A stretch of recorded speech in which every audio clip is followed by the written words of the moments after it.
In the early days of the COVID-19 pandemic, government relief money moved through America like water through a fire hose. It had to. Seniors were isolated. Disabled residents faced new risks. Families lost jobs. Food insecurity spread quietly behind closed apartment doors and suburban blinds. Local governments were under pressure to move fast, solve problems, and prove they were protecting the most vulnerable. In Orange County, California, one of the people entrusted with that responsibility was Andrew Hoang, a powerful county supervisor representing the 1st District. On paper, the mission sounded noble. Use emergency COVID relief funds to provide meals and services to elderly and disabled residents. In practice, prosecutors said, the program became something else entirely, a scheme in which public money intended for vulnerable people was funneled through a non-profit connected to Do's family, while hundreds of thousands of dollars made their way back to Do and his relatives as bribes. The scandal reads like a civic morality play written by a very cynical screenwriter. There is a respected elected official, a charity with a patriotic name, Pandemic Relief Funds, public speeches about helping seniors, and behind the curtain, a money trail involving family members, businesses, real estate, property taxes, and alleged insiders. At the center stood Andrew Do, a former prosecutor and Vietnamese refugee whose biography had once sounded like the American dream. Survival, education, public service, political influence. But by 2024, federal prosecutors described him not as a public servant, but as a public official who sold his office. The COVID relief kickbacks case was not merely about stolen money, it was about a sacred public promise being broken at the exact moment when trust mattered most. Andrew Do's public image carried emotional weight. Born in Vietnam, he came to the United States as a refugee and built a life in Southern California. He earned a law degree, became a prosecutor, served in local government, and eventually won a seat on the Orange County Board of Supervisors. In a county of more than 3 million people, the Board of Supervisors is not a ceremonial body. It controls budgets, contracts, public programs, health services, emergency funding, and the machinery that turns taxpayer dollars into real-world services. A supervisor can decide where money flows, which organizations receive contracts, and which communities get help first. Do represented Orange County's 1st District, an area that includes cities such as Garden Grove, Westminster, Fountain Valley, Huntington Beach, Seal Beach, and several other communities. These are places with large immigrant populations, aging residents, working families, small businesses, and deep community networks. For a politician like Do, community trust was political gold. He was not just some distant figure in Sacramento or Washington. He was local. He showed up at events. He knew the language of neighborhood needs. He understood how important culturally connected services could be, especially for Vietnamese American seniors and immigrant families who might struggle to navigate mainstream county systems. That background made the allegations against him especially painful. The scandal was not just about a politician abusing a line item in a budget. It was about someone who knew exactly how vulnerable his constituents could be, and who, according to prosecutors, used a crisis response system to benefit himself and people close to him. COVID relief programs were created under emergency conditions. In normal times, government contracting can be slow, bureaucratic, and paperwork-heavy. During the pandemic, speed became the priority. Local governments needed to distribute food, personal protective equipment, rental assistance, health outreach, and other emergency services quickly. That urgency created opportunities for legitimate help, but also opened wide doors for fraud, favoritism, and weak oversight. The funds at issue in the Andrew Do scandal were meant to provide meals to elderly and disabled residents. These were not luxury grants. They were not abstract development funds or political slush money dressed up as community investment. They were supposed to feed people. The image is stark: an elderly person alone at home, afraid to go outside during the pandemic, depending on a meal program for basic nourishment. That is the humanitarian promise behind the money. Viet America Society, often referred to as VAS, became one of the organizations receiving millions in county funds. The organization was connected to Do's daughter, Rhiannon Do. Prosecutors said Andrew Du helped direct and vote in favor of COVID-related funds to VAS while failing to properly disclose the family connection. The group was supposed to use the money for meal services and related community assistance. Instead, federal authorities later said only a small portion of the funds were used for the stated purpose, while much of the money moved into the pockets of insiders, businesses, and people connected to the scheme. The arrangement had the outward costume of community care. It used the language of public health, elder support, and pandemic response. But prosecutors said the costume hid a very different body underneath. A central fact in the scandal is the relationship between Viet America Society and Andrew Du's daughter, Rhiannon Du. Prosecutors described VAS as a charity affiliated with her. That family link mattered because elected officials are expected to avoid conflicts of interest, disclose relevant relationships, and never use public office to enrich themselves or their families. In this case, the government said Du did the opposite. He admitted that he directed and voted in favor of funds going to VAS and acted corruptly in exchange for bribe payments. The money trail described by prosecutors was not as simple as a cartoon villain receiving a briefcase of cash in a parking garage. It was more sophisticated, which also made it more infuriating. VAS received public funds. Then, according to court documents summarized by federal officials, VAS paid large sums to a business identified as Company #1.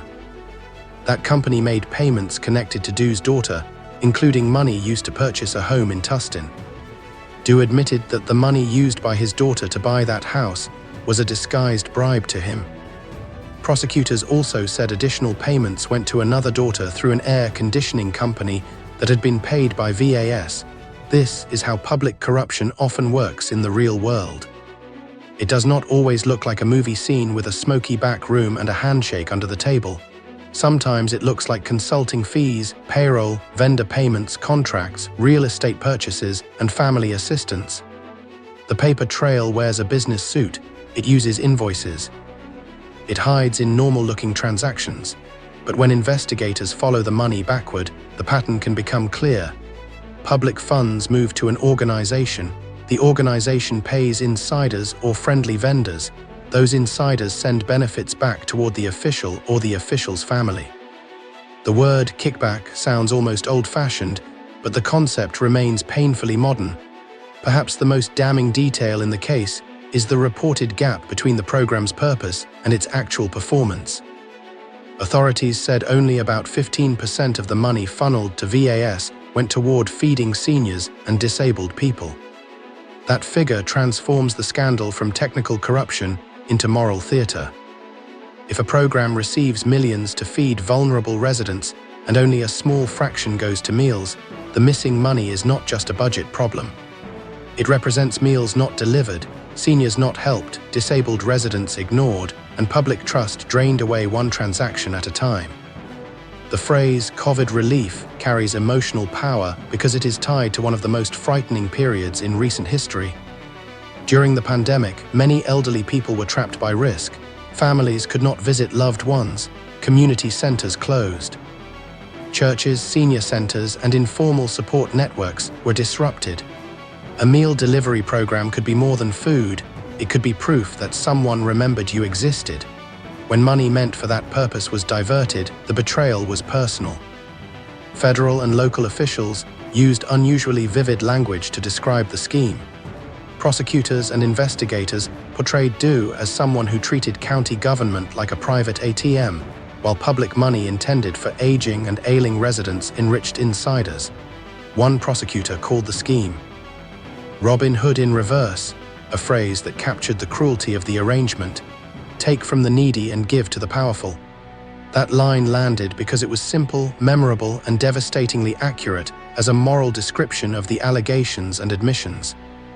The Andrew Du case shows how corruption thrives in the space between urgency and oversight. Pandemic relief created urgency, local discretion created opportunity, weak monitoring created room for abuse.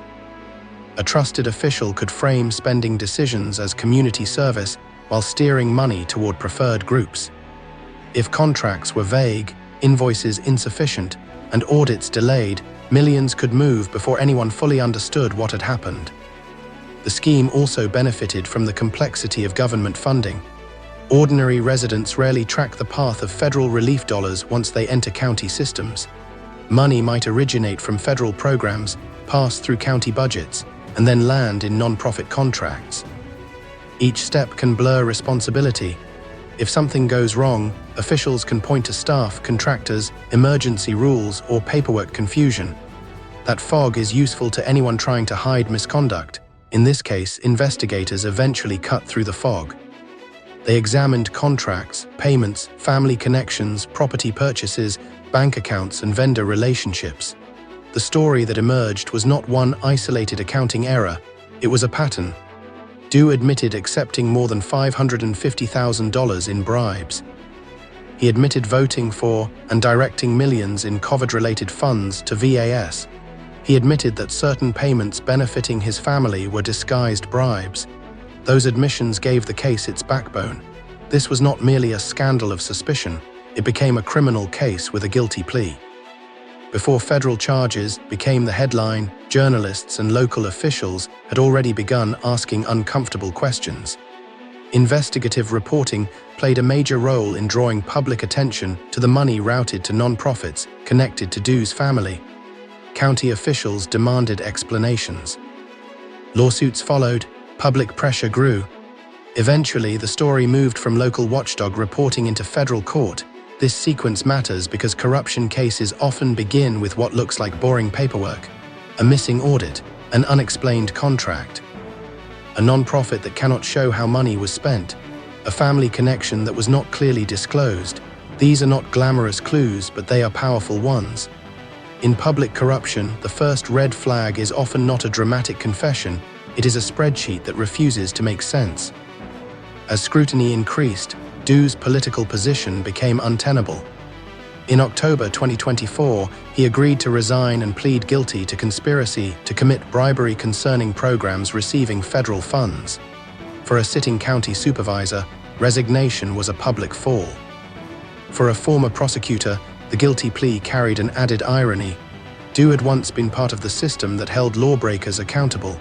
Now he stood on the other side of it.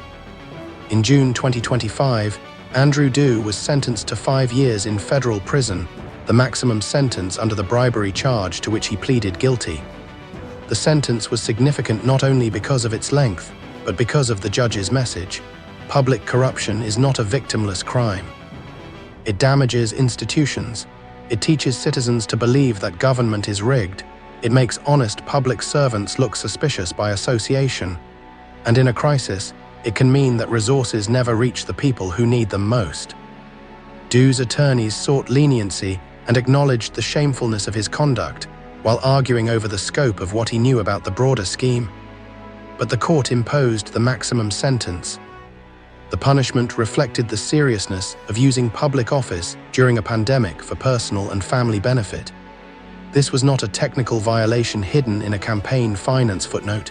It was bribery tied to emergency relief funds. Restitution became another contested issue. Orange County leaders wanted Du held responsible for much more of the misspent money, while the court ordered restitution tied more narrowly to the amount that prosecutors said went to Du and his family. That gap between the total public loss and the amount ordered from Du illustrates one of the frustrations of corruption cases. Proving a criminal bribe is not always the same as recovering every wasted dollar. The public may see millions vanish, yet the legal system may assign repayment based on narrower findings of personal benefit and provable loss. Andrew Du's guilty plea did not end the investigation. Federal prosecutors also charged other figures connected to the non-profit and related organizations. Peter and Pham, described as the founder of Viet America Society, was indicted on multiple charges, including fraud-related counts, money laundering-related counts, and bribery. Than Hoang Nguyen was also charged in connection with the alleged broader scheme. These charges are allegations unless and until proven in court, but they show that investigators viewed the scandal as larger than one politician taking bribes. The wider case raises important questions about non-profit oversight. Non-profits often occupy a trusted place in public life. They can reach communities government agencies struggle to serve. They may have language access, cultural credibility, and local relationships. During emergencies, governments often rely on such organizations to deliver aid quickly. But that trust can become dangerous when contracts are not monitored, performance is not verified, and conflicts of interest are not disclosed. The scandal should not be used to smear all non-profits or all culturally specific community organizations. Many do essential work with modest funding and heroic effort. The lesson is not that non-profits are untrustworthy. The lesson is that public dollars require public accountability, no matter how noble the mission statement sounds. A charity name is not an audit. A community connection is not proof of performance. A politician's endorsement is not a substitute for receipts. After the scandal erupted, Orange County moved toward broader audits and reform discussions. Auditors examined high-priority contracts and identified oversight weaknesses. Reports described concerns such as insufficient competitive bidding, weak invoicing standards, inadequate monitoring, and a culture in which decisions connected to dues office were not questioned enough. The audit findings suggested that the VAS scandal was not simply the result of one bad actor slipping through a strong system. It exposed vulnerabilities in the system itself. That is a crucial distinction. When a scandal breaks, institutions often prefer the one bad apple explanation. It is clean, emotionally satisfying, and easy to package for press conferences. Punish the villain, recover what money you can, and move on. But serious reform requires asking why the apple barrel allowed rot to spread, who approved the contracts, who checked the invoices, who verified the meals, who reviewed conflicts of interest, who had the authority to ask hard questions, and why did those questions come too late? The audit recommendations pointed toward common-sense reforms: standardized invoicing, stronger contract monitoring, ethics updates, fraud-focused training, and better verification of non-profit status and performance. None of that sounds dramatic. It does not make for thrilling headlines. But boring controls are often what keep public money from becoming private loot. Good governance is sometimes just a stack of forms, deadlines, receipts, competitive bids, and people willing to say, "Show me the proof." The Andrew Do case hit hard because it combined three combustible elements: pandemic fear, elder vulnerability, and family enrichment. Each element deepened public anger. The pandemic created a moral emergency. Seniors and disabled people were among those most at risk. Relief funds carried the emotional weight of collective sacrifice. To misuse that money was bad. To misuse it while publicly presenting the program as community care was worse. To have benefits flow toward family members made the scandal feel intimate and brazen. There is also a deeper civic wound. Many people already suspect politics is full of insiders helping insiders. Scandals like this confirm their worst assumptions. They make taxpayers wonder whether public hearings are theater and whether contracts are decided before the agenda is printed. They discourage good people from trusting government programs. They create cynicism, and cynicism is expensive. A cynical public is less likely to vote, volunteer, report problems, or believe that reform is possible. Yet the case also shows that accountability can work. Journalists investigated. County officials sued and demanded answers. Federal investigators followed the money. Prosecutors filed charges. A powerful official resigned, pleaded guilty, and went to prison. That does not erase the harm, but it matters. Public corruption depends on silence, confusion, and resignation. Accountability begins when someone says, "This does not add up." The Andrew Do scandal offers several lessons for governments everywhere. First, emergency speed must not eliminate basic oversight. During a crisis, governments may need to move quickly, but speed without accountability is an invitation to fraud. Second, conflict of interest rules must be more than paperwork. If an elected official directs money toward an organization connected to a family member, that relationship must be disclosed, reviewed, and handled with extreme caution. Third, performance must be verified. If millions are awarded for meals, the government must confirm meals were actually delivered, to whom, when, and at what cost. Fourth, public agencies should not confuse cultural credibility with financial accountability. Community-based organizations can be invaluable, especially in immigrant and minority communities, but they still need transparent books and measurable deliverables. Fifth, whistleblowers, journalists, auditors, and skeptical staff are not obstacles to public service. They are part of public service. The person asking for documentation is not being negative, they may be protecting the public from the next scandal. Finally, the case reminds us that corruption is not always loud. It can be polite. It can attend community events. It can praise seniors while stealing from senior programs. It can wear a suit, speak in budget language, and hide behind emergency procedures. That is why systems matter. Good intentions are not enough. Personal trust is not enough. Public money needs guardrails.